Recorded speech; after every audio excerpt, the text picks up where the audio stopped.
buenas tardes a todos y gracias por dedicar este último rato del día a pasarlo conmigo. Para nosotros es muy importante y estamos muy agradecidos de que nos hayan confiado este espacio y queremos hacer de esto una comunicación lo más práctica posible, aplicada en base a la experiencia que en mi compañía llevamos un tiempo de trabajo. A ver si soy capaz de aprender cómo avanzar.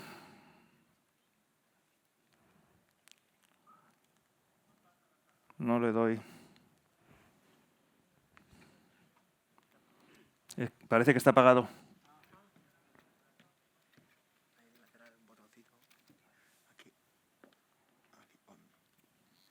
Ahora.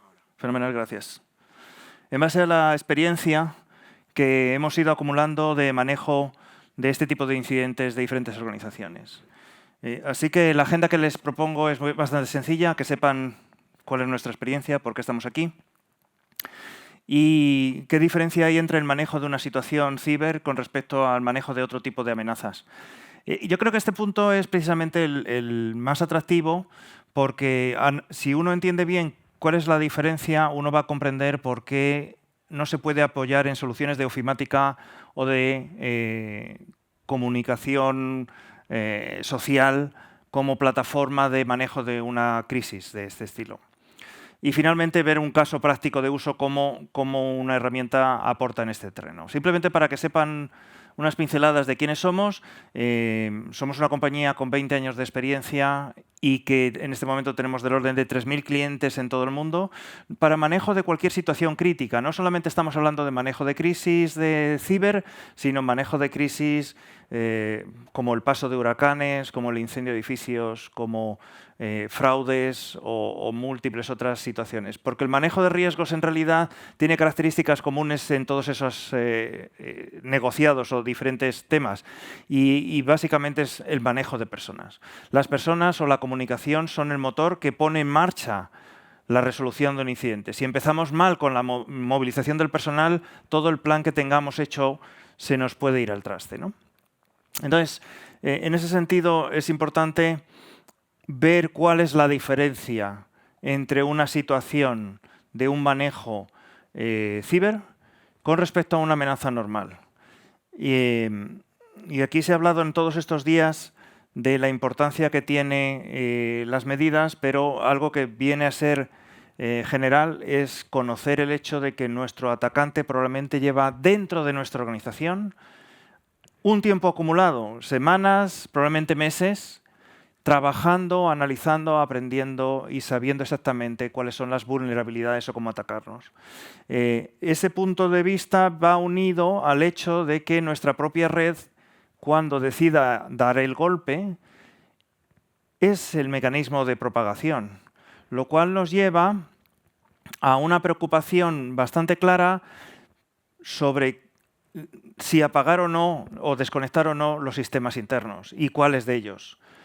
Y como resultas de ese análisis, muy probablemente se dé la circunstancia de que tengamos que desconectarlos y, por tanto, parte de la infraestructura sobre la que normalmente soportamos el manejo y la operación de la compañía se venga abajo. Y el manejo incluye la comunicación, ¿no? Para muchos la comunicación está basada en redes IP, en telefonía digital o está basada en los mecanismos de Teams o herramientas colaborativas proporcionadas por las plataformas de la red, bueno, pues Microsoft o Google o otra serie de plataformas.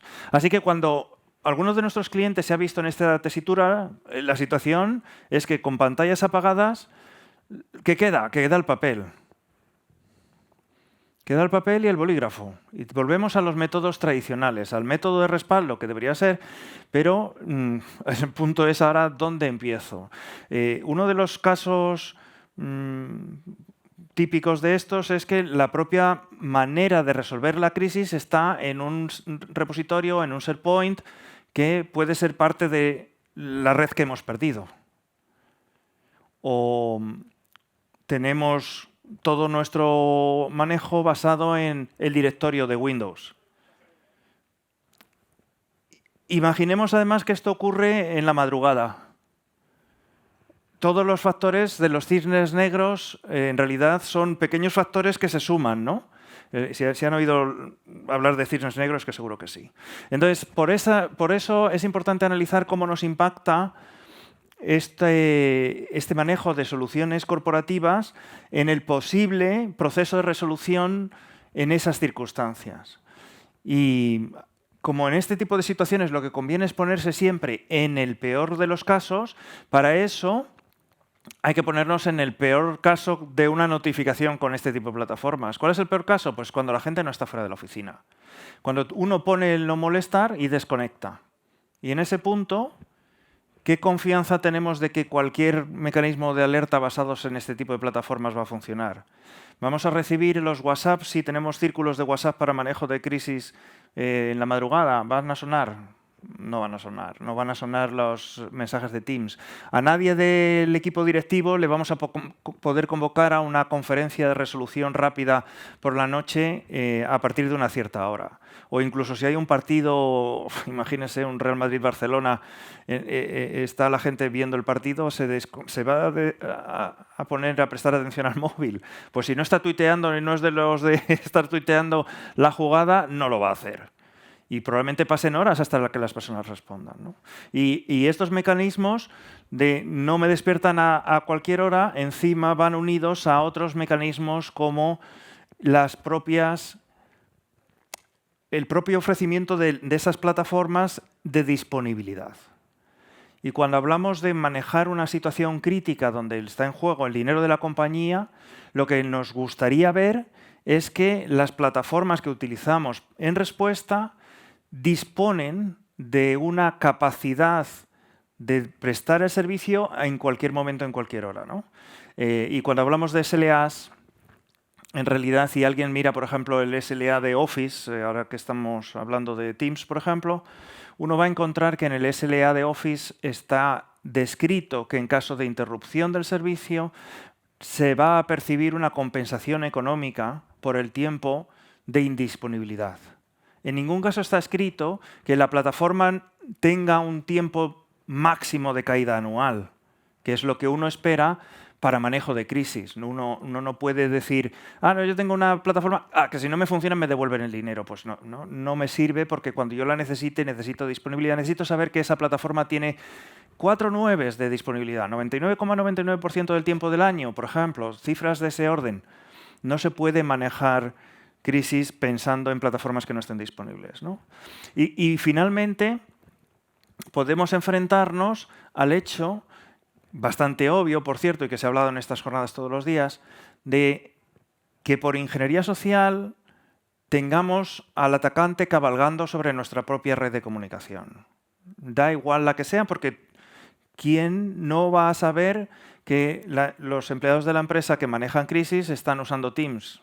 Todo el mundo lo puede adivinar, no hay que ser muy listo para eso. Van a estar manejando WhatsApp. Todo el mundo lo va a tener claro, no hay que pensar mucho para imaginarse eso. O Slack, o cualquier, o Signal. Son redes absolutamente transparentes para el atacante. Sabemos que los técnicos prefieren unas, que los directivos prefieren otras. Me subo por ingeniería social en la red, me integro, me infiltro y puedo estar siguiendo mi monitoreo de crisis. Por tanto, estas preguntas hay que hacérselas. ¿Tengo seguridad de que a cualquier hora despierto o levanto a mis directivos y les pongo en una reunión? ¿Va a estar funcionando, por tanto, a cualquier hora? ¿Me va a ofrecer garantías de seguridad de la información? Y aquí tenemos otro hito grande, porque cuando estamos hablando de implementar una gestión de crisis, vamos a manejar información crítica y sensible. Y la información crítica y sensible va a circular por una red que no ha sido validada por mi departamento de tecnología. ¿Quién aprueba eso? No solo quién aprueba eso, sino cuando pase algo, ¿a quién van a echar la culpa? ¿Al directivo que recomendó una plataforma que se cayó, que estuvo 8 horas caída como WhatsApp?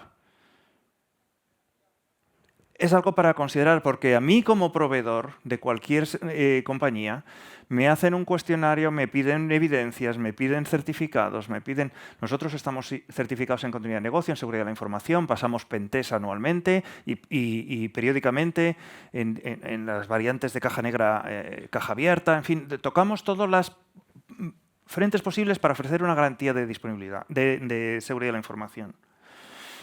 Así que todo esto nos llevó como empresa a proporcionar una solución que cubriera estas carencias. Y lo que quisimos hacer desde el principio es poder ofrecer los mecanismos que se necesitan para poder empezar a trabajar hasta que uno puede reunirse y para poder hacer el seguimiento de todos esos procesos. Y el caso típico, porque no puedo citar nombres sin autorización, el caso típico de cualquier ataque a la infraestructura es inmediato que se produce un tipo de alerta hacia unos equipos de respuesta.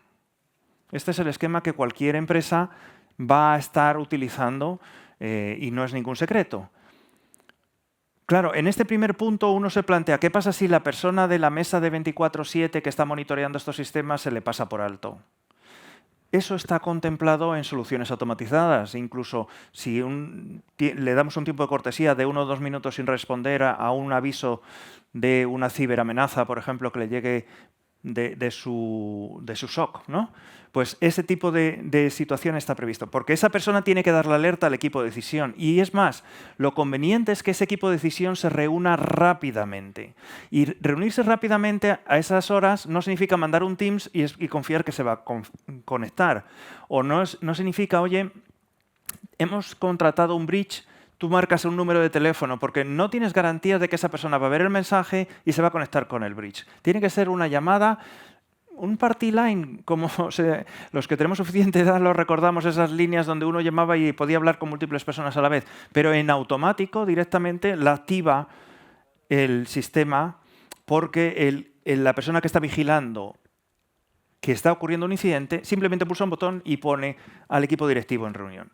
Esa reunión, con solo aceptar una llamada, ya es un enorme paso adelante, porque en cuestión de 3 o 4 minutos tengo a la gente decidiendo cuáles son los pasos y si cortamos los sistemas, si montamos al equipo de gestión de crisis, etc. Pero es que cuando deciden, habrá que movilizar a más personal, más personas que tienen que ser llamadas.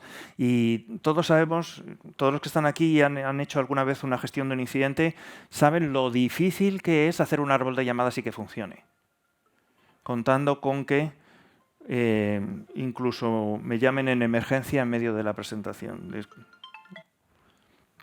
Entonces, cuando uno tiene que organizar una comunicación del equipo, hacer un árbol de llamada nos puede llevar, dependiendo si son pocos o muchos, de 20 minutos a 2 horas.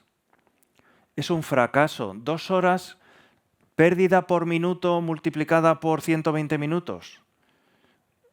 Hay una pérdida material brutal. Sin contar muchas veces daño reputacional y otros intangibles que van asociados a todo el evento.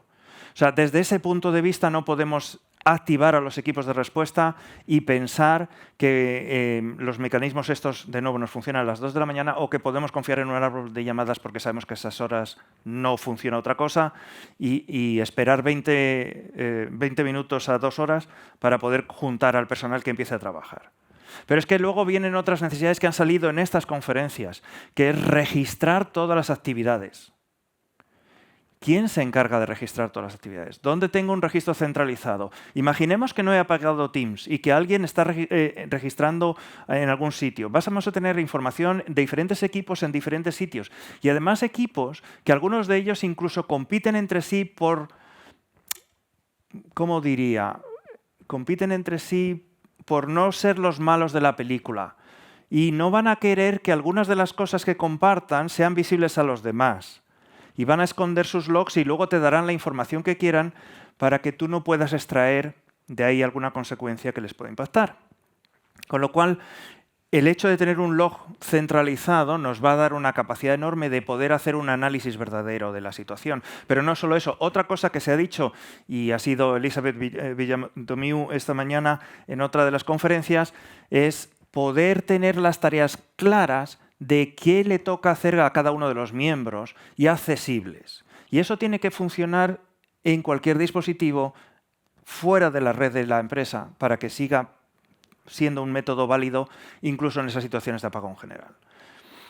Así que todo eso incluido la capacidad de tener un chat seguro donde no se pueda subir a ese carro un atacante porque desconozca esa capacidad o porque los privilegios de acceso a ese chat pasan indefectiblemente por ser una persona validada dentro de la organización, es lo que nos da una gestión de crisis eficiente. Y eso es básicamente la propuesta que mi empresa hace, que llevamos 20 años haciendo y que me gustaría presentarla en directo, pero hemos hecho intentos de conexión y no ha sido capaz. Pero si alguien tiene curiosidad, es algo que puedo mostrarles con el portátil sin ningún problema, pero que básicamente tiene un aspecto como este, donde lo que tenemos es 3 áreas claras. Un área donde tengo todas las actividades para cada uno de los roles del incidente. Incluso lo puedo segmentar por etapas del incidente. ¿Qué tareas tengo que hacer en fase de descubrimiento? ¿Qué tareas tengo que hacer en la fase de manejo de la crisis? Y una vez que resolví la crisis, ¿qué tareas tengo que hacer en la fase en la que tengo que regresar a la normalidad? Que son etapas bien diferenciadas que tienen actividades diferentes, incluso para los diferentes roles. Entonces, el poder tener segmentado en esta región inferior todas las actividades agrupadas por responsables le da el poder a una persona de que simplemente se conecta en su teléfono móvil porque acaba de recibir una llamada, y todos sabemos que las llamadas, el modo no molestar, se desactiva cuando tienes llamadas insistentes, y esto es un método automático, va a estar insistiendo, haciéndote llamadas hasta que atiendas la llamada. Bueno, pues esas llamadas le van a hacer ir a su plataforma móvil, directamente visualizar esta tabla y ponerse a trabajar marcando las actividades que tiene que hacer, delegando a los miembros de su equipo las que tienen que hacer otras personas y monitoreando el resultado de su responsabilidad claramente con contadores que le den la eficiencia del manejo. Pero es que automáticamente que estemos haciendo algo, en la columna de la derecha tengo el registro en tiempo real. Cada vez que yo registre que una actividad se ha iniciado, se ha completado, se ha rechazado porque alguien no tenía la capacidad de hacerla en ese momento, cada vez que alguien incorpore una información nueva, por ejemplo, que la dirección se ha reunido y ha tomado una resolución concreta, eso se reporta y se documenta y queda todo cronológicamente vinculado, hasta el punto que el chat que mantienen los empleados que están manejando la situación se documenta automáticamente y se documenta intermezclado con todos los contenidos del incidente. Yo de esa manera puedo hacer un log perfecto. Sé cuándo se dijo que alguien dijo que sabía algo y cuándo tomamos la acción consecuente. Sé perfectamente cuándo levantamos un servidor o cuándo tuvimos dificultades o cuándo necesité consultar un documento, porque esto tiene su capacidad de manejo en la parte superior con el archivo documental. Tengo todo mi plan de recuperación accesible en la nube y tengo el control sobre qué personas, qué roles tienen acceso a los documentos, quiénes los pueden actualizar, cuándo están actualizados. Tengo incluso la capacidad de vigilar que las tareas que tienen un tiempo límite, ese tiempo límite, que aquí en la foto no se aprecia claramente, aparece en una columna en el medio y cuando excedo el tiempo de realizar una actividad se me enciende un semáforo rojo en la actividad. Entonces yo tengo claramente cuántas tengo pendientes y cuántas tengo vencidas. Al final, todo esto es una estrategia de control estructurada, orquestada, porque en el fondo todo esto tiene que ser que todos trabajemos al unísono y compartamos la misma información para que todo el mundo pueda seguirlo.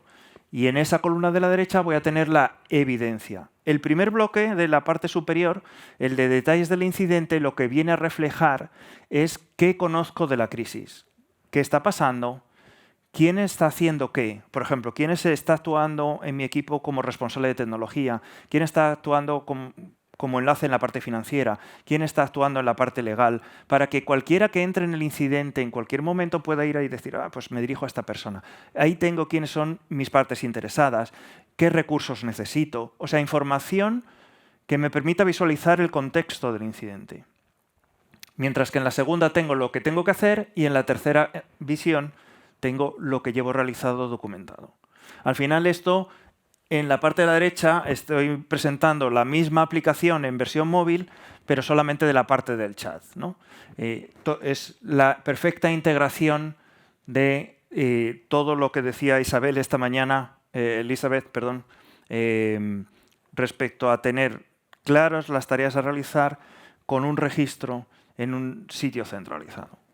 Me habría gustado poderlo hacer en directo, pero si alguien tiene curiosidad, pues estamos aquí y si no nos buscan a través de... Somos patrocinadores, así que nuestros enlaces están en la web del evento y en todos los sitios. Estamos abiertos a cualquier consulta. Por mi parte, pues agradecerles que se hayan quedado hasta tan tarde y han estado aquí con nosotros. Muchas gracias.